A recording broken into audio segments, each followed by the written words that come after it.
Kembali di iNews Malam, pemirsa sidang lanjutan pra-peradilan atas penetapan status tersangka Rizik Syihab dalam kasus kerumunan dilanjutkan hari ini. Kuasa hukum Polda Metro Jaya meminta majelis hakim menolak permohonan pihak pemohon. Sementara tim kuasa hukum Rizik Syihab menyatakan perlu pembuktian terkait dugaan menghasut seperti yang didakwa kepada kliennya.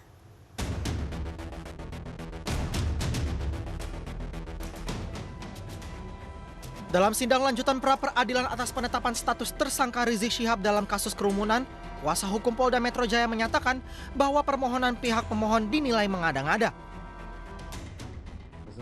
Pihak Polda Metro Jaya pun menyatakan telah melakukan gelar perkara sebelum menaikkan status dari penyelidikan ke penyidikan. Termohon 1 melaksanakan gelar perkara yang mana dalam gelar perkara tersebut para peserta gelar perkara sependapat dengan penyidik untuk merekomendasikan agar tahapan penyelidikan ditingkatkan ke tahapan penyidikan. Bahwa berdasarkan hal tersebut di atas, kemudian termohon 1 membuat laporan polisi model A nomor .2 LP garing 1304 garing 11 Romawi garing yang .2.5 garing 2020 garing SPKT PMJ tanggal 25 November 2020 dengan terlapor saudara Muhammad Rizik alias Habib Muhammad Rizik Syihab tentang dugaan tindak pidana sebagaimana dimaksud dalam pasal 160 KUHP dan atau pasal 93 Undang-Undang RI nomor 6 tahun 2018 tentang kekarantinaan kesehatan dan pasal 216 KUHP.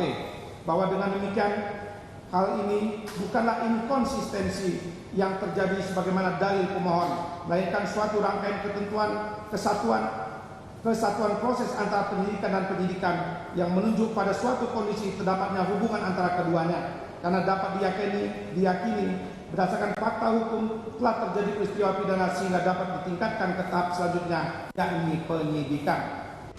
Sementara tim kuasa hukum Rizik Syihab membantah kliennya menghasut para pendukungnya saat melaksanakan acara Maulid Nabi dan pernikahan putrinya. Kalau di dalam pasal 160 itu tidak diatur tentang undangan perkawinan adalah perbuatan pidana.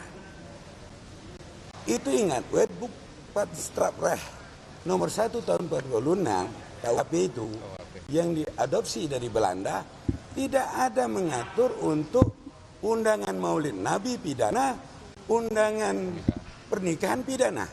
Tapi kalau terjadinya kerumunan di saat pandemi itu dan gimana, Bang? Kerumunan itu melanggar perda, melanggar kepatuhan menteri, bukan tindak pidana. Ingat, tindak pidana dengan pelanggaran terhadap pelanggaran peraturan daerah berbeda. Maka kalau pelanggaran, dia sanksinya denda. Kasus ini berawal dari kedatangan Rizik ke tanah air yang disambut ribuan pendukungnya di Bandara Soekarno-Hatta hingga saat melaksanakan acara Maulid Nabi dan pernikahan putrinya yang mengumpulkan massa.